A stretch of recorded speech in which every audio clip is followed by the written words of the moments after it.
ধর্ষণ বিরোধী মিছিল শেষে বাড়ি ফেরার পথে নারায়ণগঞ্জের চাষারায় ছুরিকাঘাতে নিহত ছাত্রদল কর্মী অপূর্বর পরিবারের খোঁজখবর নিয়েছেন বিএনপির ভারপ্রাপ্ত চেয়ারম্যান তারেক রহমান।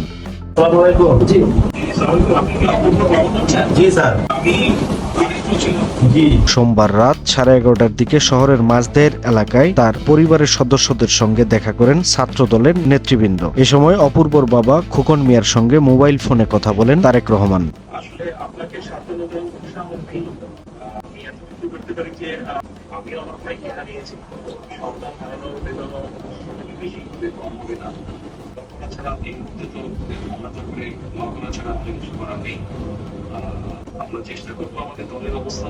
তারেক রহমান আরো বলেন,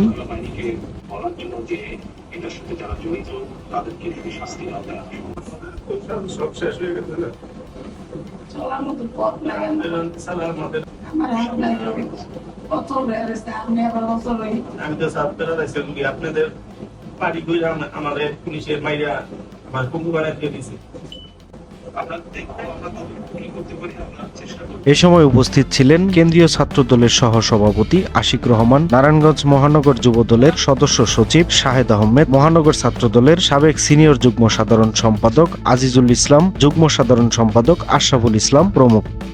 এদিকে 9 মার্চ রাতে ছাত্রদল আয়োজিত ধর্ষণ বিরোধী মিছিল শেষে বাড়ি ফেরার পথে 10:30টার দিকে শহরের চাষারা বালুর মাঠ এলাকায় বাগবিতান্ডার জেরে অপূর্বকে ছুরিকাঘাতে হত্যা করা হয়। এ ঘটনায় জড়িত সম্রাট নামের এক যুবককে আটক করে পুলিশের সোপর্দ করে জনতা। এরপর অপূর্বর বাবা খোকন মিয়া বাদী হয়ে নারায়ণগঞ্জ সদর মডেল থানায় একটি হত্যা মামলা দায়ের করেন। সময়ের কলম, নিউজ ডেস্ক।